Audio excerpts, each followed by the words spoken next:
आपका मेरे YouTube channel पर बहुत स्वागत है। आज की इस नई वीडियो में मैं आपको एक ऐसी घटना सुनाने जा रहा हूँ जिसे सुनकर आपकी रूह काँप जाएगी और आप भूल कर भी ऐसी गलती नहीं करेंगे। ये बात है साउथ अफ्रीका के स्टकफोंटेन केव्स की। ये स्टकफोंटेन केव्स साउथ अफ्रीका में जॉनसनबर्ग से 1 घंटे की दूरी पर है।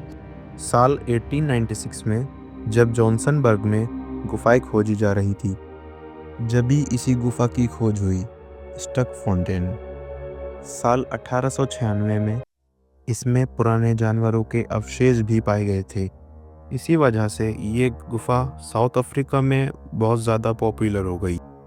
साल 1900 में इस गुफा को जनता के लिए खोल दिया गया।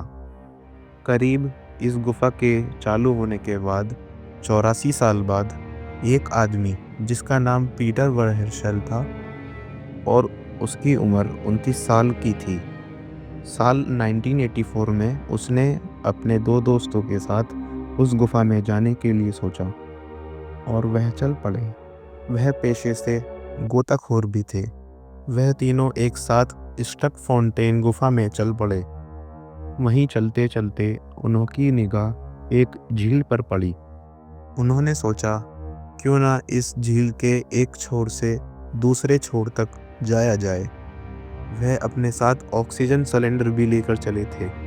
उन्होंने ऑक्सीजन सिलेंडर पहने और झील में कूद पड़े। झील में तैरते तैरते पीटर वर्हेरशेल ने सोचा क्यों ना इस झील में इसकी गहराई चेक करी जाए कि ये कितनी गहरी है। पीटर ने अपने दोस्तों को भी समझाया क्यों ना इसकी गहराई चेक करी जाए, लेकिन उसके दोस्तों ने साफ मना कर दिया कि ये बहुत रिस्की है। जब उसके दोस्तों ने उसकी बात नहीं मानी तो वह अकेला जाने लगा, लेकिन उसके दोस्तों ने उसे रोका। काफ़ी मिन्नतों के बाद वो रुका, लेकिन वो यही नहीं रुका। उसने दूसरी बार भी प्रयास किया। उसके दोस्तों ने उसे फिर रोका, पर तीसरी बार वो कामयाब हुआ। वो अपने दोस्तों से अलग होकर गहराई में जा चुका था। इन तीनों में सबसे कम तजुर्बा भी पीटर को था। इस झील की गहराई तकरीबन 196 फीट यानी कि 60 मीटर से भी ज़्यादा गहरी थी। पर पीटर सुरक्षा सावधानियों की परवाह ना करते हुए गहराइयों में निकल पड़ा। वो इस झील को हलवा समझ रहा था कि जाऊंगा और यूं फट से आ जाऊंगा।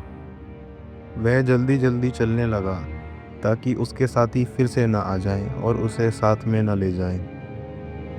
काफ़ी देर बाद उसने वापस जाने का सोचा और वो ऊपर की तरफ तैरने लगा। जब भी उसे एहसास होता है कि वो जिस रास्ते से आया है उसको वह रास्ता मिल ही नहीं रहा है। अब वो इस झील की अंधेरी गहराइयों में अकेला था, लेकिन वो पैनिक नहीं हुआ और रास्ता खोजने लगा, लेकिन रास्ता मिलने को बिल्कुल भी तैयार नहीं था। काफ़ी देर कोशिश करने के बाद उसने ध्यान दिया कि उसके सिलेंडर के ऑक्सीजन लेवल काफ़ी कम हो चुका है। अब उसे कोई ऐसी जगह ढूंढनी थी जहां उसे ऑक्सीजन मिल सके, और ऐसी जगह उसे मिल भी चुकी थी। एक छोटा सा कोना उसे ऐसा मिला जहां पानी का लेवल नहीं पहुंच रहा था और वहां कुछ दिन का ऑक्सीजन भी था ताकि वो ज़िंदा रह सके।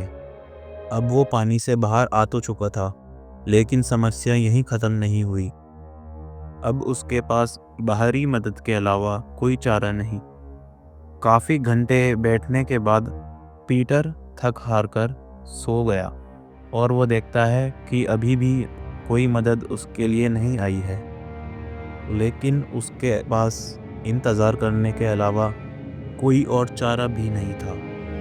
इसी तरह 2-3 दिन गुजर गए।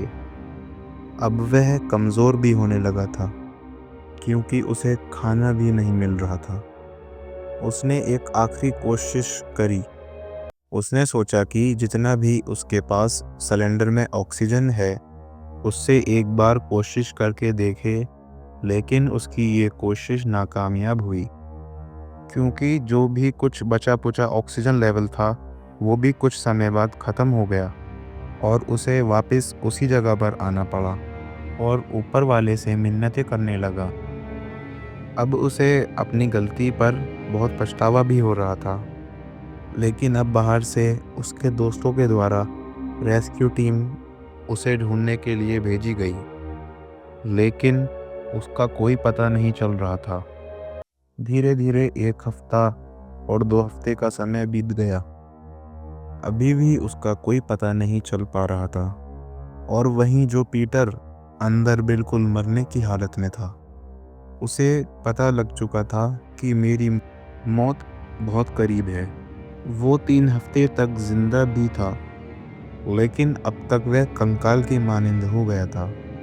उसने वही रेत जो पड़ा हुआ था उसके पास, उस पर कुछ अपने वाक्य लिखे और ये भी लिखा, शीरल और माँ, मुझे माफ़ कर देना, मैं आपसे बहुत प्यार करता हूँ।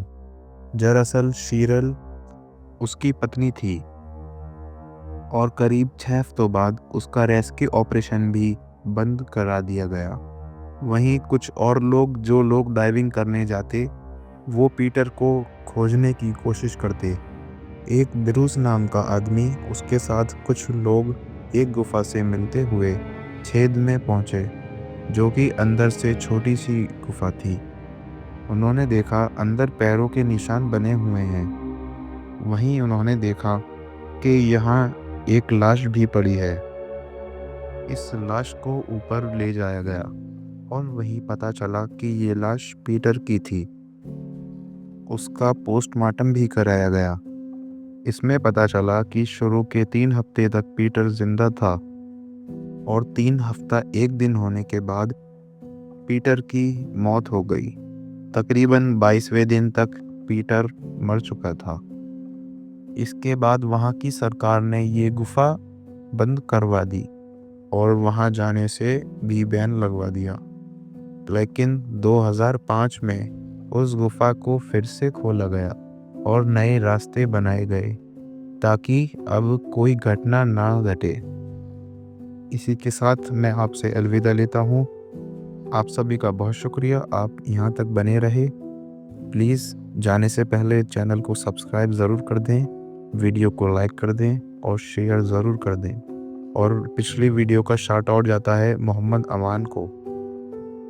अगर आपको भी नेक्स्ट वीडियो में शाउट आउट चाहिए तो आप भी कमेंट ज़रूर करें।